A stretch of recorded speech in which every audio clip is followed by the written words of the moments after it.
વિરામ બાદ સ્વાગત। અમદાવાદમાં મકાન માલિક અને ભાડુઆત વચ્ચે વિવાદ વકર્યો। મકાન ખાલી કરવા ગયેલી પોલીસને જોઈને એક મહિલા નિર્વસ્ત્ર થઈ ગઈ। ઘટના છે વેજલપુરના શ્રીનંદનગરની। છેલ્લા ઘણા સમયથી મકાન માલિક તેમજ મહિલા વચ્ચે તકરાર ચાલી રહી હતી। પોલીસ મકાન ખાલી કરવા ગઈ હતી અને મહિલા ત્યારે નિર્વસ્ત્ર થઈ ગઈ। પોલીસે ઘરનું તાળું મારતા મહિલા નિર્વસ્ત્ર હોવાના અહેવાલ છે। આ અંગે પૂરી જાણકારી આપી રહ્યા છે અમારા સંવાદદાતા મિહિર સોની। મિહિર, શું હતી આ સમગ્ર ઘટના?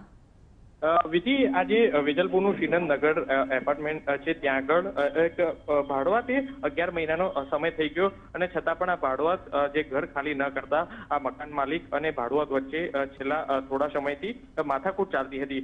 ભાડુઆતે પોલીસને જાણ કરી હતી અને 20થી વધુ પોલીસ ત્યાં આગળ આવ્યા હતા અને ત્યારબાદ મકાન માલિક સાથે માથાકૂટ કરી હોવાનું જે મકાન માલિક છે તેમણે આક્ષેપ કર્યો હતો।